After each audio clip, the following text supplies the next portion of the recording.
पिछले कुछ कई महीनों से हम लोग देख रहे हैं कि ये इंटरनेशनल ऑर्गेनाइजेशन जो इंडिया की जीडीपी ग्रोथ को बहुत ज़्यादा प्रेडिक्ट कर रही थी, वो अब धीरे धीरे एक एक करके सभी कम कर रही हैं। चलिए मैं आपको बता दूं, जैसे IMF 9% प्रेडिक्ट किया था, उसने अब 8.2% कर दिया है। वर्ल्ड बैंक जिसने 8.7% प्रेडिक्ट किया था, वो अब 8% जीडीपी प्रेडिक्ट कर रहा है। मॉर्गन स्टैनली जिसने 7.9% प्रेडिक्ट किया था इंडिया की जीडीपी, अब वो 7.6% कर रहा है। ICRA जिसने 8% प्रेडिक्ट किया था, वो अब 7.2% कर रहा है। UBS ग्लोबल 7.7% प्रेडिक्ट किया था, अब वो 7% कर रहा है। चलिए जानते हैं ये इंटरनेशनल ऑर्गेनाइजेशन क्यों इंडिया की जीडीपी इतनी कट कर रही हैं। तो हेलो फ्रेंड्स, मेरा नाम है अजीत और मैं साथ करता हूँ अपने चैनल पैसा इंडेक्स पर, जहाँ पर हम ऐसे ही इकोनॉमी से रिलेटेड वीडियोस लाते रहते हैं। आज हम लोग बात करेंगे ये इंटरनेशनल ऑर्गेनाइजेशन क्यों इंडिया की जीडीपी को कम कर रही हैं। तो जुड़े रहिए इसी वीडियो के साथ। इंडिया की जीडीपी को कम करने का पहला रीज़न है रशिया यूक्रेन वॉर। भले ही वॉर रशिया और यूक्रेन के बीच में चल रहा है, लेकिन इसका नेगेटिव इम्पैक्ट इंडिया पे भी पड़ रहा है। इंटरनेशनल ऑर्गेनाइजेशन ने ये बताया कि रशिया यूक्रेन वॉर के चलते ग्लोबल स्लोडाउन आया। कोविड-19 की वजह से दुनिया भर की इकोनॉमीज बहुत बुरी तरीके से हिट हुई थी। जब वे रिकवरी कर रही थी और बेहतर बन रही थी, तभी रशिया यूक्रेन वॉर स्टार्ट हो गया और एक बार फिर हमें ग्लोबल स्लोडाउन देखा। IMF ने बताया कि केवल इंडिया की जीडीपी ग्रोथ को कट नहीं किया जा रहा है, दुनिया भर की कंट्रीज की जीडीपी ग्रोथ कट की जा रही है। IMF ने USA growth rate financial year 2022 में 4% प्रेडिक्ट की थी, जो अब कट करके 3.7% कर दी है। आपको पता नहीं होगा, USA ने अपना फाइनेंशियल ईयर 2022 के Q1 में जनवरी, फरवरी, मार्च में -1.4% का नेगेटिव ग्रोथ शो किया है। यूरोप की जीडीपी ग्रोथ -110 बेसिक पॉइंट कम करके 3.9 से 2.8% कर दिया गया है। इसी तरह जापान की -19 बेसिक पॉइंट कम करके 2.4% कर दिया गया है। यूनाइटेड किंगडम की -100 बेसिक पॉइंट कम करके 4.7% से 3.7% कर दिया है। इसी तरह चाइना की -14 बेसिक पॉइंट कम करके 4.8% 4.4, और रशिया की -1130 बेसिक पॉइंट कम करके -2.8% से -8.5% कर गया है, क्योंकि रशिया यूक्रेन कॉन्फ्लिक्ट की वजह से रशिया को बहुत ज़्यादा नुकसान हुआ है इकोनॉमी में। इसी तरह पूरी ग्लोबल ग्रोथ को कम कर दिया गया -80 बेसिक पॉइंट, जिससे 4.4% से 3.6% प्रेडिक्ट किया गया है ग्लोबल ग्रोथ को।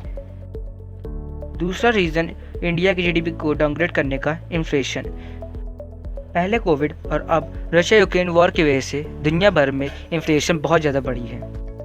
इंडिया में इन्फ्लेशन का 8 सालों का रिकॉर्ड तोड़ दिया है। इस समय भारत में 7.79% इन्फ्लेशन रेट। RBI का मानना है कि जब इंडिया में इन्फ्लेशन 2 से 6% के बीच में होती है तो कोई दिक्कत नहीं होती, लेकिन जब ये 6% से क्रॉस कर जाती है तो ये इंडिया के फेवर में नहीं होती। RBI ने बताया कि इंडिया की इन्फ्लेशन बढ़ने का सबसे बड़ा कारण है क्रूड ऑयल। हम लोग 80% क्रूड ऑयल इंपोर्ट करते हैं और रशिया यूक्रेन वॉर की वजह से क्रूड ऑयल के प्राइसेस में बहुत बड़ा जंप देखने को मिला है। रशिया यूक्रेन वॉर के चलते क्रूड ऑयल 130 पर बैरल से $140 पर बैरल पे हो गया है और अब $110 पर बैरल पे है। क्रूड ऑयल के रेट के बढ़ने से भारत का इंपोर्ट बिल भी बढ़ रहा है। इसके साथ साथ भारत का फ्यूल रेट भी बढ़ रहा है, जिससे पेट्रोल डीजल के रेट 100 रुपये से भी पार हो गए हैं। इंडिया में ट्रांसपोर्टेशन कॉस्ट बढ़ रही है और प्रोडक्ट के प्राइस बढ़ रहे हैं, क्योंकि आज जो भी प्रोडक्ट खरीदते हैं वे ट्रांसपोर्टेशन के जरिए ही आपके पास आती है। अगर क्रूड ऑयल बढ़ेगा तो उससे ट्रांसपोर्टेशन कॉस्ट बढ़ेगी, फिर उससे प्रोडक्ट की प्राइस बढ़ेगी, फिर इससे इंडिया में इन्फ्लेशन रेट बढ़ेगा। अगर मैं आपको सिंपल भाषा में बताऊं तो अगर क्रूड ऑयल का प्राइस $10 पर बैरल बढ़ता है तो इंडिया का inflation rate 30 to 35 base point बढ़ता है और GDP 50 to 20 base point minus होती है। ऐसा नहीं है केवल इंडिया में ही इन्फ्लेशन बढ़ रहा है, दुनिया भर में इन्फ्लेशन बढ़ रही है। US में इन्फ्लेशन इन 40 सालों में सबसे ज़्यादा है। इसी तरह चाइना में इन्फ्लेशन बढ़ रहा है। चाइना में इन्फ्लेशन 6 महीनों में सबसे ज़्यादा है। एक्सपर्ट्स का मानना है कि अभी चाइना में इन्फ्लेशन आने वाले समय में और बढ़ेगा, क्योंकि चाइना में कोविड-19 का बहुत बुरा असर है। इसी तरह फ्रांस, UK, ब्राज़ील सब जगह इन्फ्लेशन बढ़ रहा है। इसके अलावा भारत का रुपया बहुत कमज़ोर हो रहा है, जिसकी वजह से इन्फ्लेशन बढ़ रहा है। भारत का रुपया कमज़ोर होने की वजह है भारत फाइनेंशियल ईयर 2022 में रिकॉर्ड तोड़ $420 बिलियन का मर्चेंडाइज एक्सपोर्ट करता है और रिकॉर्ड तोड़ $611 बिलियन का इंपोर्ट भी करता है, जिसके चलते इंडिया का ट्रेड डेफिसिट रिकॉर्ड $192 बिलियन तक पहुंच जाता है। भारत का इंपोर्ट बढ़ने से भारत का ट्रेड डेफिसिट बढ़ जाता है, जिसके चलते भारत का रुपया कमज़ोर होने लगता है। एक और रीज़न जिससे भारत का रुपया कमज़ोर हो रहा है वो है यूएस की फेडरल रिजर्व। यूएस की फेडरल रिजर्व लोन पर इंटरेस्ट को 50 बेसिक पॉइंट बढ़ा दिया है, जिससे इन्फ्लेशन बढ़ गया है। सिंपल में कहूँ तो लोन महंगा कर दिया गया है और डॉलर की सप्लाई कम कर दी गई है, क्योंकि अगर आप देखें ग्लोबल मार्केट में डॉलर की डिमांड उतनी ही थी, पर फेडरल रिजर्व ने डॉलर सप्लाई कम कर दी, जिससे डॉलर की डिमांड और ज़्यादा बढ़ गई है। यूएस के फेडरल रिजर्व के इस स्टेप से Chinese yuan, euro, pound, Australian dollar, yen, rupee, ये सारे करेंसी डॉलर के मुकाबले कमज़ोर हो गई हैं।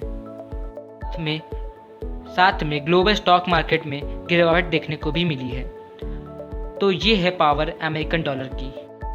वैसे इंडिया में भी आरबीआई ने इन्फ्लेशन से बचने के लिए और इंडियन रुपये को बचाने के लिए आरबीआई ने इंडिया का रेपो रेट 40 बेसिक पॉइंट और सीआर 50 बेसिक पॉइंट बढ़ा दिया है। और सुनने में आ रहा है जून जुलाई में आरबीआई रेपो रेट और बढ़ा सकता है। रेपो रेट बढ़ने से इंडिया में लोन का रेट बढ़ेगा, जिससे डिमांड बढ़ेगी और इन्फ्लेशन कम होगा। आरबीआई ने वही सेम काम किया है जो यूएस की फेडरल रिजर्व ने किया है, और सच बताएं तो सभी कंट्रीज यही ट्रिक अपनाती हैं अपने इन्फ्लेशन को कंट्रोल करने में। देखो, अगर भारत को अपना ग्रोथ रेट बढ़ाना है, इंडियन रुपये को स्ट्रॉन्ग करना है और इन्फ्लेशन को कम करना है, तो भारत को अपना एक्सपोर्ट को बढ़ाना होगा। भारत ने एक्सपोर्ट के बढ़ने से ट्रेड डेफिसिट कम होगा, जिससे ग्रोथ रेट बढ़ेगी, इंडियन रुपये स्ट्रॉन्ग होगा और इन्फ्लेशन कम होगा। भारत ने फाइनेंशियल ईयर 2022 के पहले महीने अप्रैल में रिकॉर्ड तोड़ $38 बिलियन का एक्सपोर्ट किया है और रिकॉर्ड तोड़ $58 बिलियन का इंपोर्ट भी किया है, जिसके चलते भारत का ट्रेड डेफिसिट भी सिर्फ अप्रैल महीने में $20 बिलियन का हो गया है। भारत की इंपोर्ट बिल बनने की सबसे बड़ी वजह है क्रूड ऑयल।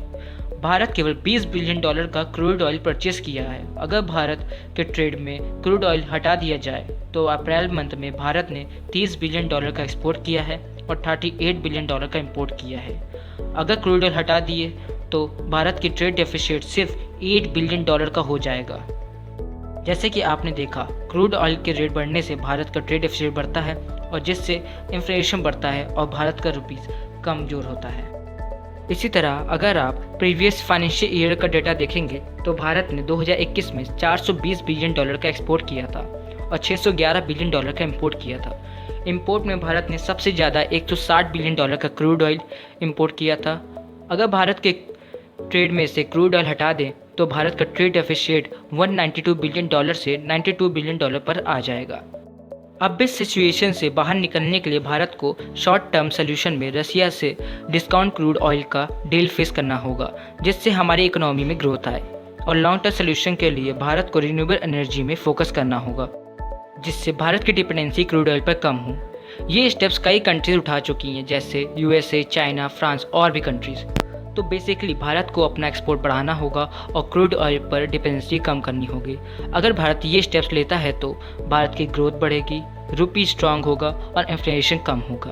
तो फ्रेंड्स, ये डिटेल वीडियो बहुत मेहनत से बनाई गई है, सो प्लीज़ लाइक ज़रूर करना और सब्सक्राइब शेयर भी, और कमेंट में बताना वीडियो कैसी लगी। मैं आपको मिलता हूँ हमारी नेक्स्ट वीडियो में। Thank you.